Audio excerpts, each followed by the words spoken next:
we're going to be talking about this little card right here. Hey guys, and welcome back to the channel and our Financial Freedom Bootcamp Part 2.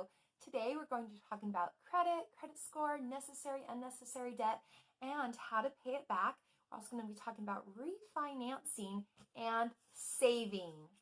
Let's get started. So before we get into all of that, I'd like to read you a quote that you're going to have in your mind as we go through everything. It's by Will Rogers, and he said, "Too many people spend money they haven't earned to buy things they don't want to impress people they don't like."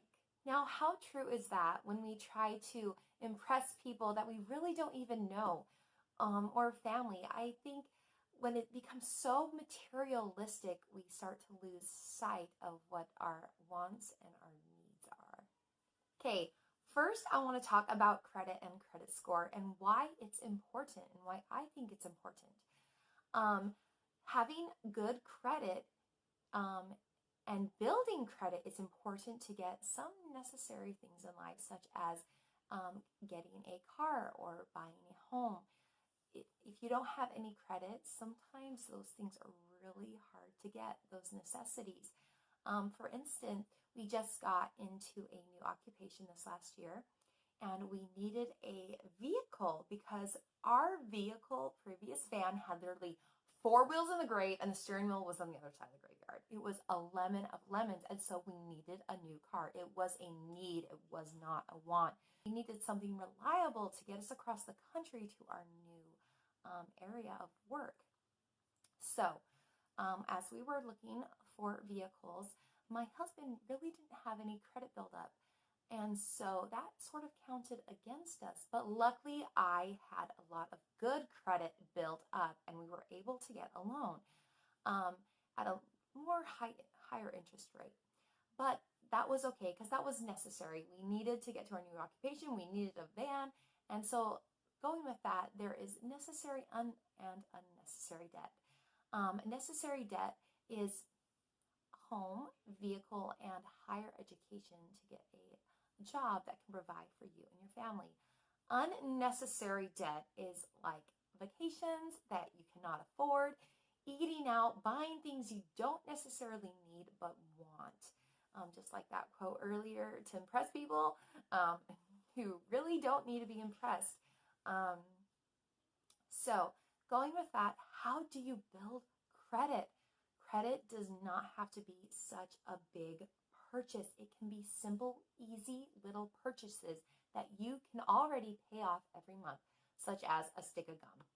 You can just get a pack of gum every month and pay it off right away, and that can help build your credit. It does not have to be scary, because sometimes credit cards are scary, and we think of like hundreds of thousands of dollars in debt to build credit. No, it is simple and easy, and so that is why we need to build credit, so that when those things do happen, we're able to do that. Now let's talk about refinancing. Let's say you're going through your budget and you have a couple credit cards and you have a car loan and all these things. Refinancing can be beneficial for you and your family. Let's say you get a large amount of sum that you want to pay off towards some debt that makes the loan a lot lower than before. Well, let's say there's a couple of credit cards that you have. What you can do is, and the total sum is, let's say, like $500 of everything that you're paying towards debt. Well, let's say you combine them all together. Refinancing is when you get another loan, let's say at a lower interest rate, and you combine and you pay off all those loans at once, so you just have one solid payment. And so and that's part of refinancing. What we are doing is we are taking a sum of what we have to pay off towards our car and excess debt that we used from college. We're going to combine them, and we found a credit union that, because of our occupation, will give us a really low interest rate. And after we refinance it, we will be saving about $200 a month. That will be putting towards our debt. So what you do, so look into refinancing, look at and look around and see what you can do to consolidate your debt so that you're not paying so much. And maybe with that extra money you can put towards that you're saving, put towards the debt so that you can pay it off faster.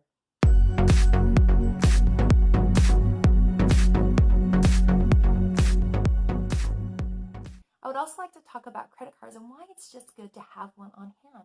Sometimes life happens and there's situations that you cannot control. Now, let's say you're just getting on your feet, you just got out of college into a new job, and let's say your tire went flat and you don't have the means to fix it, but you have to get to work. That's when your credit card comes in. And it's a necessity. You have to get to work. You have to have that vehicle. And so that's why I think it's good just for emergencies to have a credit card on hand just in case.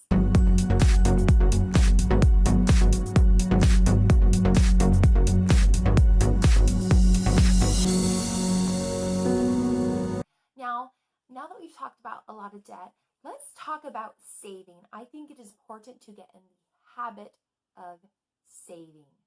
And whether that is $5 a week, $10 a week, $20 a month, $5 a month, I just want us to start getting into the habit of saving.